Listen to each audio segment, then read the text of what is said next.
Hi guys, आज की इस वीडियो में हम डिस्कस करेंगे पावर के बारे में। देखिए, पावर एक टॉपिक तो छोटा है, लेकिन इसके ऊपर जो न्यूमेरिकल प्रॉब्लम्स बनती हैं उनके ऊपर जो वैरायटीज है वो बहुत सारी वैरायटीज में बनती है। तो मैं कोशिश करेंगे कि मैक्सिमम प्रॉब्लम्स को हम सॉल्व कर पाएं आज की इस वीडियो में। तो आज की इस वीडियो को शुरू करते हैं। पावर पावर क्या होता है? तो पावर का मतलब होता है रेट ऑफ डूइंग वर्क, मतलब कार्य को करने की जो स्पीड है, जो रेट है, उसी को बोलते हैं पावर। अब हमने रेट से कैसे देखा कि मान लीजिए हमारे पास दो पर्सन है, एक हमारे पास ये है और एक हमारे पास जो है वो ये है, ठीक है। या ये छोटा सा पर्सन ले लेते हैं इस तरह से, एक हमारे पास ये बड़ा पर्सन है, एक ये छोटा पर्सन है। तो पावर किसकी ज्यादा होगी? पावर इसकी ज्यादा होगी ऑब्वियसली, ठीक है। और इसकी पावर क्या होगी? कम होगी। अब हमने बोला इन दोनों को एक काम दिया, हमने क्या बोला? हमने बोला इन्हें एक दीवार को तोड़ना है, ठीक है। हमने इन दोनों को एक सेम अमाउंट ऑफ वर्क दिया कि एक दीवार को तोड़ना है। तो अगर ये उस काम को एक दिन में कर रहा है तो ये उस काम को कितने दिन में करेगा? बहुत दिन में करेगा, 5 दिन में, 10 दिन में, 15 दिन में करेगा। तो कहने का मतलब यह है कि जिसकी पावर ज्यादा होगी वो काम को जल्दी जल्दी करेगा, काफी अच्छे रेट से करेगा। तो इसलिए हम बोलते हैं पावर क्या होता है? रेट ऑफ डूइंग वर्क, कार्य करने की स्पीड जो होती है वो पावर होती है, ठीक है। हम जितनी तेजी से काम करेंगे उतनी ही हमारी पावर क्या होगी? ज्यादा होती है। या हम उल्टा बोल सकते हैं, जितनी हमारे पास पावर होती है हम किसी भी काम को उतनी ही ज्यादा रेट से करते हैं, ठीक है। तो अगर पावर की बात करें तो मैथमेटिकली हम बोल सकते हैं पावर जो होता है वो वर्क डन अपॉन टाइम होता है, रेट ऑफ डूइंग वर्क, ठीक है। या हम ऐसे बोल सकते हैं, अगर हम टाइम को 1 सेकंड ले लें तो पावर किसके बराबर आ जाएगा? वर्क डन के बराबर। तो हम ये भी बोल सकते हैं कि work done in 1 second is known as power. 1 second में हम जितना भी काम कर रहे हैं वही क्या है? हमारी पावर है। अच्छा, वर्क डन को हम बोलते हैं फोर्स इंटू डिस्प्लेसमेंट बोलते हैं ना, तो F into S upon T, ठीक है। अब ये डिस्प्लेसमेंट अपॉन टाइम क्या होता है? वेलोसिटी। तो इसे हम क्या बोल सकते हैं? एफ डॉट वी भी बोल सकते हैं, ठीक है। ये एफ डॉट एस था ना, तो एस अपॉन टी वी आ गया, तो इसे हम एफ डॉट वी भी बोल सकते हैं। तो पावर बराबर ये एफ डॉट एस है, तो इसे हम लिख सकते हैं एफ एस कोस थीटा। क्या लिख सकते हैं? एफ एस कोस थीटा, ठीक है। और एस अपॉन टी क्या होता है? वी, तो इसे हम लिख सकते हैं एफ वी कोस थीटा, और इसे हम लिख सकते हैं F vector dot V vector, जैसे हमने यहाँ पे बोला ना F vector dot V vector, F vector dot X vector को। तो इस तरह से हमने लिखा। तो हम ये भी बोल सकते हैं कि जो फोर्स और वेलोसिटी का डॉट प्रोडक्ट होता है वो भी क्या होती है? पावर होती है। क्या होती है वो? पावर। तो अगर हमें इंस्टेंटेनियस पावर निकालनी है तो हमें वर्क डन का क्या करना पड़ेगा? डिफरेंशिएशन करना पड़ेगा। अगर हम वर्क डन का डिफरेंशिएशन करते हैं तो हमें क्या मिलती है? पावर मिलती है। क्लियर हुआ? तो अगर किसी क्वेश्चन में इंस्टेंटेनियस पावर के बारे में पूछा है तो हमें क्या निकालना है? हमें वर्क डन का डिफरेंशिएशन करना है। क्लियर हुआ? अच्छा, अब पावर की बात करते हैं। पावर एक स्केलर क्वांटिटी है, वेक्टर क्वांटिटी है। तो एक्चुअल में पावर जो है वो एक स्केलर क्वांटिटी है। अच्छा, सबसे बड़ी बात यह आ जाती है कि हमें पहचानने में दिक्कत होती है कि जैसे हमें पता है कि स्केलर वो होती है जिसके पास मैग्नीट्यूड तो है बट डायरेक्शन नहीं है। लेकिन अगर हमें समझना है कि इसकी डायरेक्शन कैसे होगी, क्या होगी, तो हमें ध्यान रखना है अगर किसी एक्सप्रेशन में कॉस कंपोनेंट आ रहा है तो वो एक स्केलर क्वांटिटी होती है। और अगर किसी कंपोनेंट में अगर किसी एक्सप्रेशन में साइन कंपोनेंट आ रहा है तो वो एक वेक्टर क्वांटिटी होती है। तो ध्यान रखना है। अब देखिए, जैसे पावर की बात करें तो पावर में क्या आ रहा है? Cos theta. कोस कंपोनेंट आ रहा है ना, तो पावर क्या है? एक स्केलर क्वांटिटी है। तो इससे क्या होता है? पहचानना जो होता है वो इजी हो जाता है पहचानना। चलिए अब बात करते हैं पावर की यूनिट के बारे में, ठीक है। देखिए, पावर की जो यूनिट होती है वो कैसे पता करेंगे? वर्क डन की यूनिट क्या होती है? जूल। तो टाइम की यूनिट क्या होती है? सेकंड। तो पावर की यूनिट होती है जूल पर सेकंड। क्या होती है? जूल पर सेकंड। और जूल पर सेकंड को ही हम बोलते हैं वॉट। क्या बोलते हैं? वॉट। जो ऐसा यूनिट होती है पावर की वो जूल पर सेकंड या फिर वाट होती है। और 1 वॉट में क्या होते हैं? 1 जूल पर सेकंड होते हैं। देखो, हमने बोला ना वॉट का मतलब क्या होता है? जूल पर सेकंड। तो 1 वॉट बराबर 1 जूल अपॉन 1 सेकंड। तो हमसे क्वेश्चन पूछेगा अगर कोई कि डिफाइन 1 वॉट, 1 वॉट पावर क्या होती है, तो हम बोलेंगे if 1 joule of work is done in 1 second. अगर 1 जूल का काम 1 सेकंड में हो रहा है तो उस केस में पावर कितनी होगी? 1 वॉट होगी। तो if 1 joule of work is done in 1 second then the power is said to be 1 watt. तो ये हमें ध्यान रखना है। यूनिट ऑफ पावर यूनिट क्या होती है? वॉट होती है। क्लियर हुआ? चलिए आगे बात करते हैं। अगर जैसे कन्वर्जन की बात करें, 1 किलोवाट में 1000 वॉट होते हैं। किलो का मतलब क्या होता है? 1000। तो 1 किलोवाट में 1000 वॉट होते हैं। 1 मेगा पावर अगर बात करें, मेगा का मतलब होता है 10 टू द पावर 6। तो 1 मेगा पावर में 10 टू द पावर 6 वॉट होते हैं, या इसे बोल सकते हैं 10 to the power 3 kilowatt होते हैं। और सबसे इंपॉर्टेंट 1 हॉर्स पावर में 746 वॉट होते हैं। कितने होते हैं? 746 वॉट। ये हमें ध्यान रखना है, थोड़ा इंपॉर्टेंट है। 1 हॉर्स पावर में 746 वॉट होते हैं। अच्छा, अब सीजीएस यूनिट की बात करते हैं तो वर्क डन की सीजीएस यूनिट क्या होती है? अर्ग। और टाइम की तो सेकंड ही होती है। तो जो पावर है उसकी जो सीजीएस यूनिट होती है वो होती है अर्ग पर सेकंड। क्या होती है? अर्ग पर सेकंड। जैसे 1 वॉट में 1 जूल पर सेकंड थे, तो इसी को हम बोलते हैं 10⁻7 अर्ग पर सेकेंड। डायमेंशन देखते हैं, देखो पावर को हम लिखते हैं वर्क डन अपॉन टाइम। क्या लिखते हैं? Work done upon time. Work done क्या होता है? Force into displacement upon time. Displacement, force की डायमेंशन क्या होती है? ml/t-2। डिस्प्लेसमेंट की होती है l, डिस्प्लेसमेंट डिस्टेंस है ना, लेंथ l, टाइम t। तो ये क्या होगा? l हो जाएगा और t ऊपर जाएगा, t⁻³ हो जाएगा। तो पावर की जो डायमेंशन होती है वो होती है ml/t-3। क्लियर हुआ?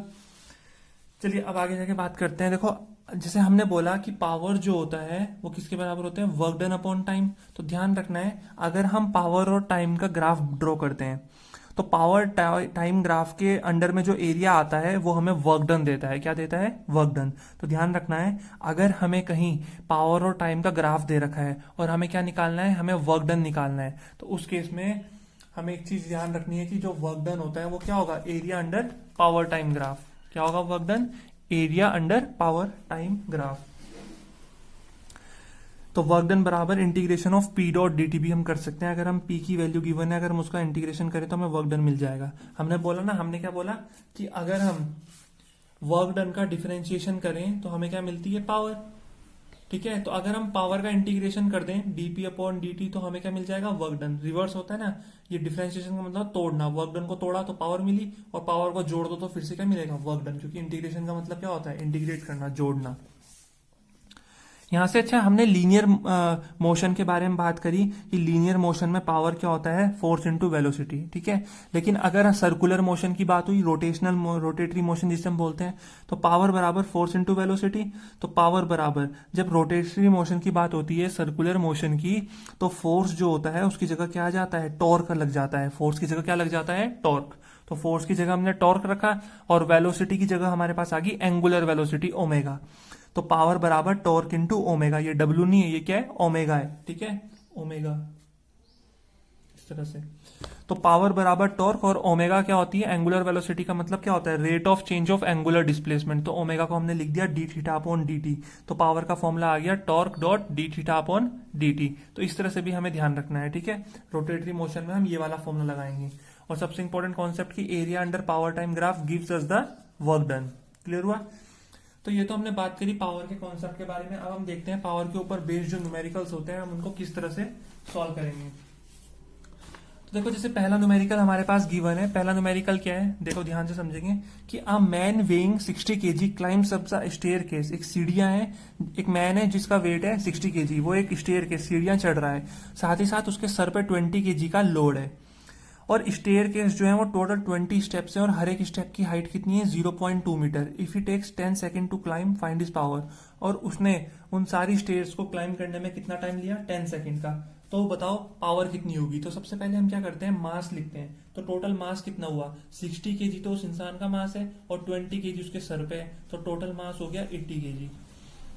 हाइट की अगर बात करें, तो हाइट की अगर हम बात करते हैं तो देखिए हाइट 20 स्टेप्स हैं और एक स्टेप की हाइट है 0.2 मीटर। तो टोटल हाइट जो आ गई वो कितनी आ गई? 4 मीटर आ गई।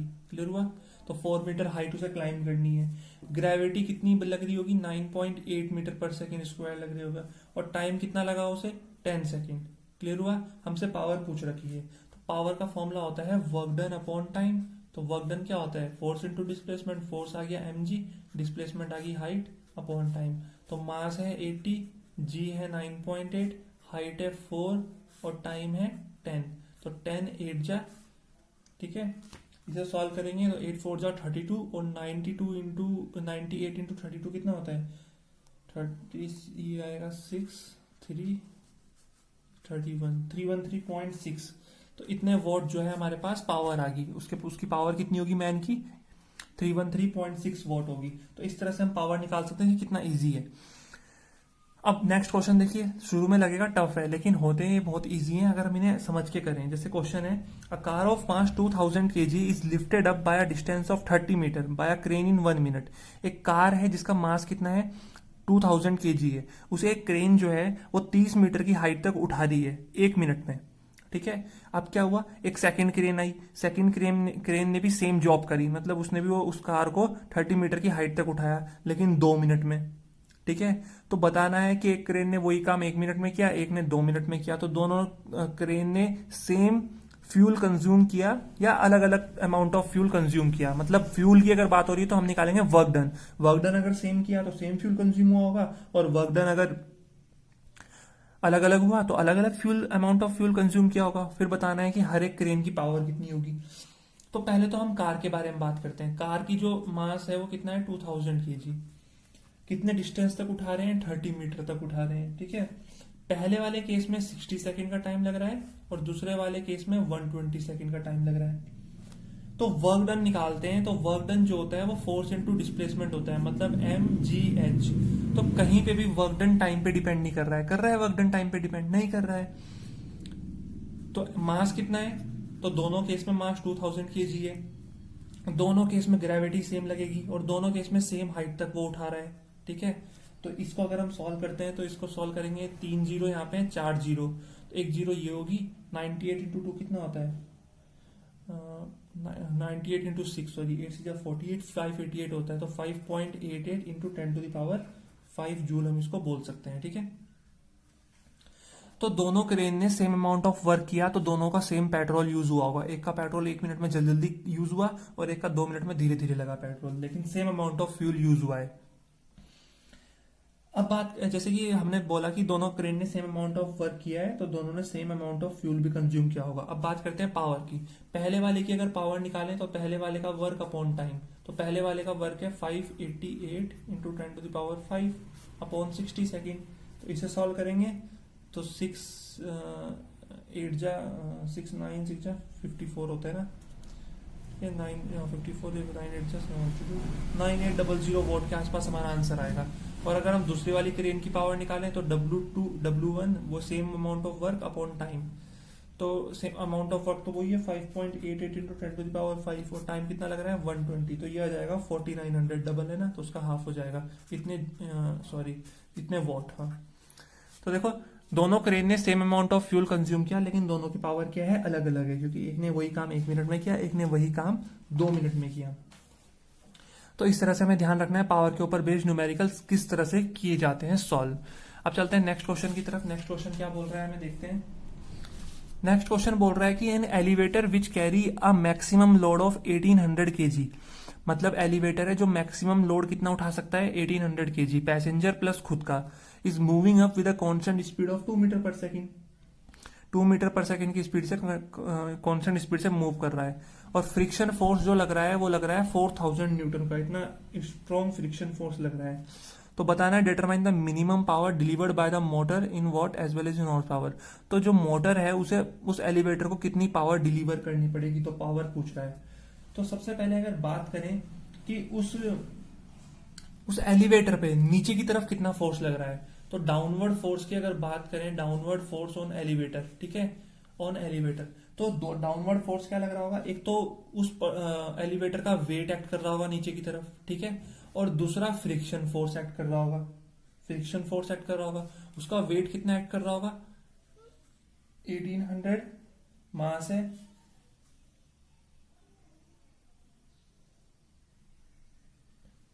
ठीक है, इतना मास वो कैरी कर सकता है, और ग्रेविटी कितनी लग रही होगी 10, प्लस फ्रिक्शन फोर्स लग रहा है 4000। तो टोटल कितना लग रहा है नीचे की तरफ उस पर फोर्स, 22000 न्यूटन का फोर्स नीचे की तरफ लग रहा है उस पर। अब मोटर को इतनी पावर उसे सप्लाई करनी पड़ेगी कि वो एलिवेटर जो है वो इस फोर्स को क्या कर सके, बैलेंस कर सके। इतना फोर्स नीचे की तरफ लग रहा है उस पर, तो मोटर को इतनी पावर उस एलिवेटर को सप्लाई करनी पड़ेगी कि इस फोर्स को बैलेंस कर पाए। तो इस फोर्स को बैलेंस करने के लिए, ठीक है, जो पावर होती है वो किसके बराबर होती है, F इंटू वी, वेलोसिटी के, समझ रहे हैं। तो फोर्स कितना लग रहा है 22000 और वेलोसिटी कितनी है 2, तो ये आ जाएगा 44000 वॉट। इतने वॉट की पावर उसे सप्लाई करनी पड़ेगी। और अगर यही पावर हम हॉर्स पावर में निकालें तो 44000 को अगर हम डिवाइड करेंगे 746 से, क्योंकि एक हॉर्स पावर में 746 वॉट होते हैं, तो इतने हॉर्स पावर हो जाएगी। तो आंसर लगभग नियर अप्रोक्स में आएगा कितना, 59 हॉर्स पावर के आसपास हमारा आंसर हो जाएगा। तो उस मोटर को, एलिवेटर को 59 हॉर्स पावर की पावर जो है वो सप्लाई करनी पड़ेगी, तब जाके वो मूव करेगा। देखिए नेक्स्ट क्वेश्चन क्या है कि what will be the power of an engine to lift 90 metric ton of coal per hour from a mine 200 metre deep. एक माइन है 200 मीटर नीचे, वहां पे एक इंजन है, वो इंजन क्या कर रहा है, 90 मेट्रिक टन कोल जो है वो पर आवर ऊपर सप्लाई कर रहा है। तो उस इंजन की पावर कितनी होगी? तो सबसे पहले हम क्या करते हैं, जो जो गिवन है वो लिख देते हैं, क्वेश्चन काफी हद तक इजी हो जाएगा। हाइट कितनी है 200 मीटर, ग्रेविटी है 9.8। देखो क्वेश्चन इस तरह से करते हैं कि पहले जो गिवन है उसे लिख लेंगे, ठीक है। मास कितना है, मास कितना है हमारे पास, तो मास हमारे पास कितना है 90 मेट्रिक टन। 90 मेट्रिक टन का मतलब होता है 90,000 केजी। एक मेट्रिक टन में 1000 केजी होते हैं। तो देखिए हमें पावर निकालनी है, पावर के लिए हमें क्या चाहिए, वर्क डन चाहिए। क्या चाहिए, वर्क डन। तो सबसे पहले हम क्या करते हैं, वर्क डन निकालते हैं। और वर्क डन निकालने के लिए हमें हाइट की बात हो रही है तो हम पोटेंशियल एनर्जी पहले निकालेंगे। पोटेंशियल एनर्जी का फॉर्मूला होता है mgh। तो m कितना है 90,000 इंटू ग्रेविटी कितनी है 9.8, हाइट कितनी है 200 mgh, ठीक है। तो इसे अगर हम सॉल्व करें तो मैं आंसर लिख देता हूँ डायरेक्ट, कितना आ रहा होगा 1.764 इंटू 10⁸ जूल, ठीक है। इतनी पोटेंशियल एनर्जी लग रही है। और हमें पता है कि जो वर्क डन होता है वो नेगेटिव इन पोटेंशियल एनर्जी के बराबर होता है। तो वर्क डन की वैल्यू हो जाएगी कितनी, -1.764 इंटू 10⁸ जूल। क्लियर हुआ। तो पावर जो है हमारे पास वो होता है वर्क डन अपॉन टाइम। तो वर्क डन कितना हो रहा है -1.764 इंटू 10⁸, ठीक है। तो माइनस साइन सिर्फ ये इंडिकेट कर रहा है अगेंस्ट हो रहा है। टाइम कितना है, टाइम है पर आवर, 1 आवर का मतलब होता है 2600 सेकेंड। तो यहाँ से क्या होगा कि ये पॉइंट हटा तो यहाँ पे 3 जीरो एक्स्ट्रा हो जाएंगे, ठीक है। इसको सॉल्व करते हैं, ये 3 जीरो ये 2 जीरो, तो ये 10⁻³ बचा। अब इसको अगर हम सॉल्व करते हैं तो ये आ जाएगा 1764, कितना आएगा ये, मैं सॉल्व कर देता हूँ इसको रफ में, ठीक है, वीडियो को पॉज करके। देखिए हमारे पास 49 किलोवाट के आसपास आ जाएगा। कितना आ जाएगा हमारे पास 49 किलोवाट के आसपास आ जाएगा। तो इस तरह से हम क्या करते हैं, क्वेश्चन को सॉल्व करेंगे, पावर बराबर वर्क डन अपॉन टाइम को रखकर। तो आई होप इतना क्लियर हो गया होगा किस तरह से पावर के ऊपर बेस्ड न्यूमेरिकल्स होते हैं। अगर इतना क्लियर हो गया तो ठीक है, नेक्स्ट वीडियो में हम बात करेंगे एनर्जी के बारे में। काइनेटिक एनर्जी क्या होती है, टाइप्स ऑफ काइनेटिक एनर्जी का एक्सप्रेशन निकालेंगे नॉर्मल मेथड से और कैलकुलस मेथड से। और काइनेटिक एनर्जी और लीनियर मोमेंटम के बीच में जो डिफरेंस होता है, रिलेशन होता है, उसको स्टडी करेंगे।